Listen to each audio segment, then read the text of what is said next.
Hi there, this is Lucius Laframboise from ENG Suite. Today we're going to continue our discussion on normality by learning about the Ryan-Joyner test. The Ryan-Joyner test is commonly used in engineering to determine if the data can be assumed to follow a normal distribution. And according to Ryan and Joyner, the statisticians that developed the Ryan-Joyner test, they say that in their paper, no real population is exactly normal. And that's exactly why we use something like the Ryan-Joyner test. Because what we're really asking is how non-normal is the population? And how much is that non-normality going to hurt? And I just think this is a great way of summing up normality in engineering. We're asking, not the first question, how non-normal is the population? We're really asking, how much is that non-normality going to hurt? And that is exactly what the Ryan-Joyner test does. It helps us quantify how much that non-normality is going to hurt. So how does it work? Well, the Ryan-Joyner test calculates the correlation coefficient of the actual values in the sample with expected values from a normal distribution. That correlation is then compared with a critical value that's calculated based on the number of samples present. To calculate the correlation coefficient, the formula is the sum of yi times bi over the square root of the sum of yi minus y bar squared times the sum of bi squared, where yi is the ith order sample ascending and bi is the normal score of yi. Y bar is just the sample mean in this scenario. Calculating bi. So this is really the hardest thing that we're going to have to do. So the normal score has two different meanings in statistic. The first is the z, or standard score, and these are values transformed to follow a standard normal distribution where mu equals 0 and sigma equals 1. The second definition is that the z-score of the value from a sample standard normal random variable with the same rank, I ascending. That second very complicated definition is the one that we have to use for Ryan-Joyner. So let's break this down a little bit.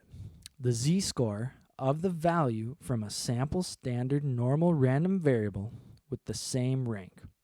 So let's say we have n equals 30 samples in ascending order, and we assign each an index starting with 0. So the lowest sample would be index I equals 0, and the largest sample would be index I equals 29. Then we transform each of these indexes using a formula, and we calculate the z-score using the inverse of the standard normal distribution.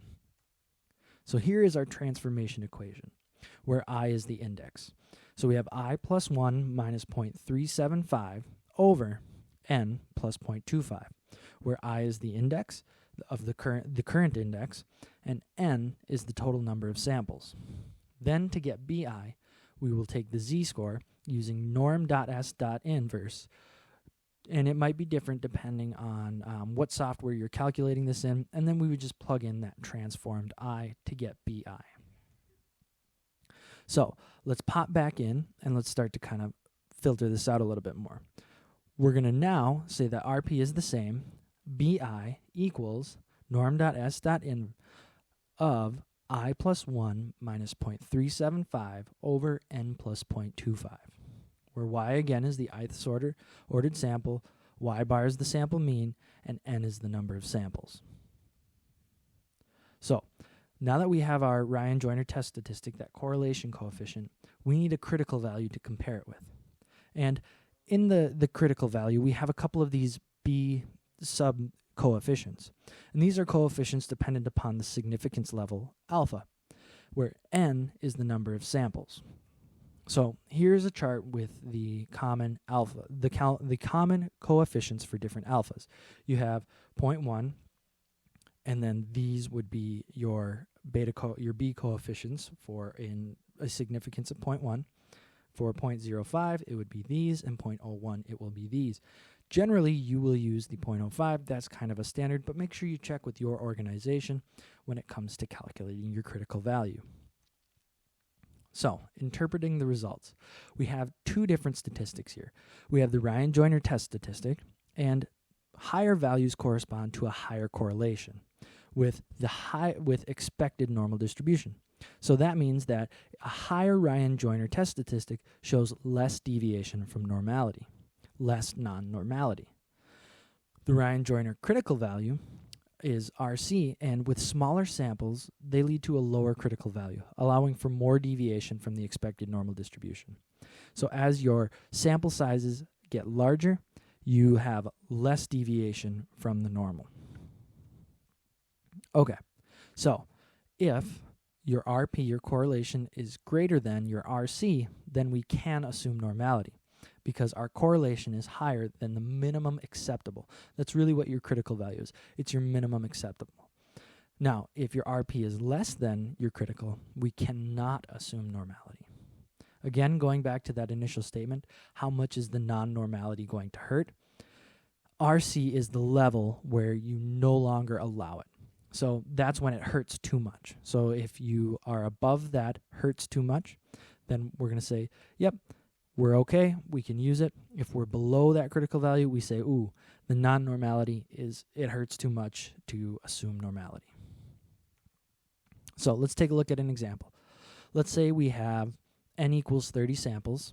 So that gives us a critical value of 0.96389. Let's say we have an RP value of 0.98615.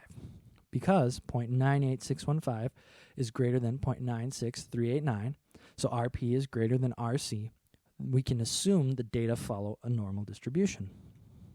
Let's look at another example. So we're going to assume we have the same RP, but now we have 100 samples. That gives us a critical value of 0.98744. As we see, with higher number of samples, we have a higher critical value, which means that we can deviate less from normality without it hurting. So, in this case, 0.98615, the same RP as before, is less than our new critical, 0.98744. Therefore, we cannot assume that the data follow the normal distribution. So, now that we've taken a look at a few examples, let's go in and actually do the math in Excel and see how it works. All right, here we are in Excel, and we already have our workbook set up a little bit. With the data over here, we have some space for each of the things we're going to calculate, and we have our mean, standard deviation, and our number of samples already calculated. If you want, you can go ahead and make this yourself. Otherwise, there is a link in the description with the workbook pre-made with all of the math in it, but you can just go ahead and delete that if you want to follow along, or it's already there for you, so you can just use that. Awesome. So to start, we're going to start filling in our indices. And something to note about the Ryan-Joyner test is that it uses a zero-based index system. So we're going to want to start with 0. So we 0, 1, and then drag all the way down, make sure we get all of them. And then yi is the next thing, and yi is just a sorted array of your data points. So we sort them. There we go, an ascending order. Now, TI, if you remember from the math section earlier, is a transformed index. And the formula for this is going to be I plus 1 minus 0.375. Then we divide that by n, and we're going to make sure that we absolute reference that with F4, and then plus 0.25. Awesome. So now we can go ahead and double click that all the way down. Looking great. We should see that this looks almost 0 and that's almost 1. Perfect. And now we're going to take the normal score of that. So norm.s.inverse. And then we put in our TI. And double click to fill down. Now yi times bi, that's going to be used in the numerator. And so we just multiply yi and bi of each row. Let that go down. Now, yi minus y bar squared, yi again will be the same yi, so we'll use the power function here. I like to use power function. I think it's a little bit cleaner. We take yi minus, y bar is our mean, so again, absolute reference, and then we square that. Enter. Perfect. Double click to drop it all the way down. bi squared, again, use the power function, and then we can just square it like that. Perfect. Double click to drop all the way down. Now we're ready to start collecting our correlation coefficient. So the numerator is just the sum of that yi times bi column.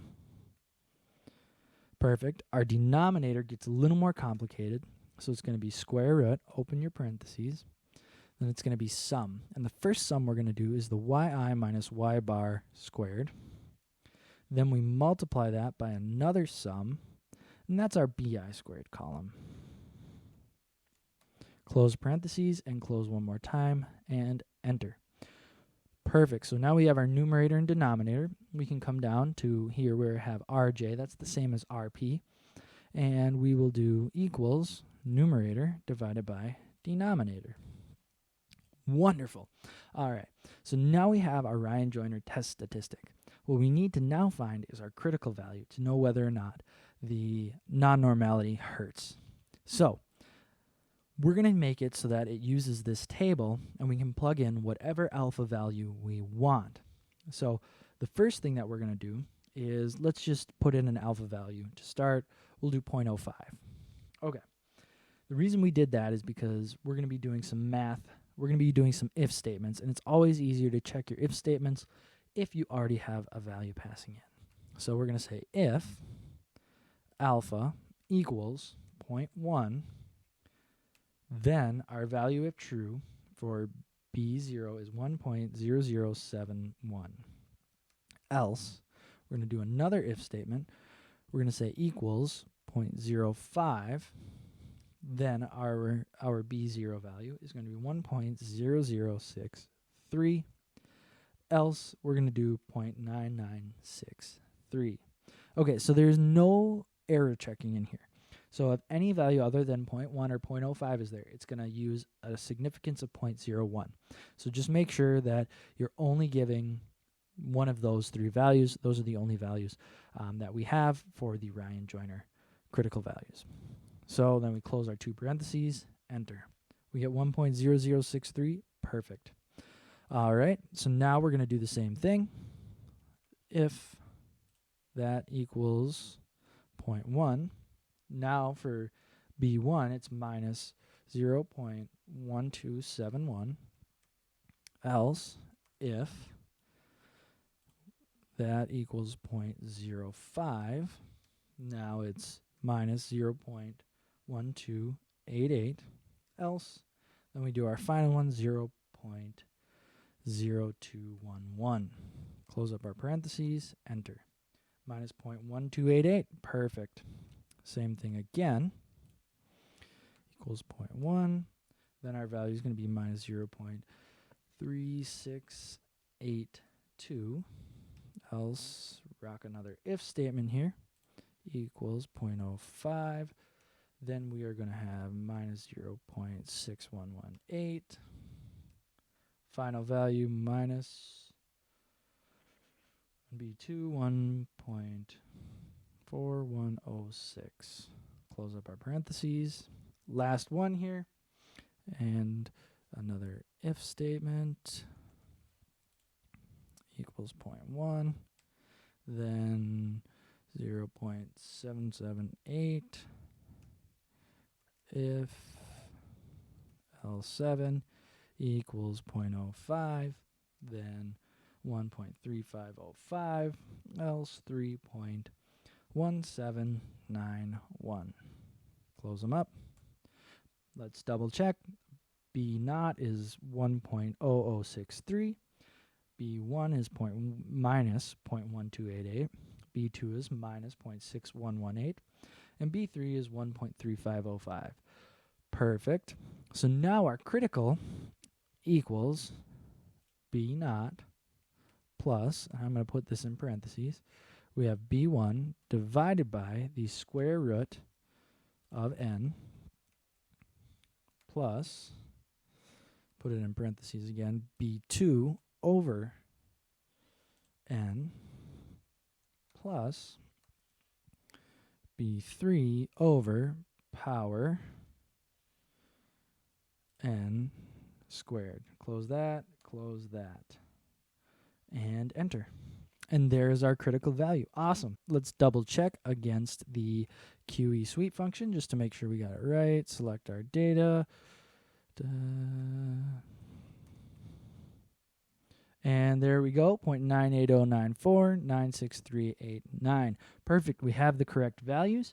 So in this case, our Ryan-Joyner test statistic is greater than our critical value. Therefore, we can assume normality. Excellent. So that's the math behind the Ryan-Joyner test statistic. Thank you so much for watching. Have a great day, and please do something awesome.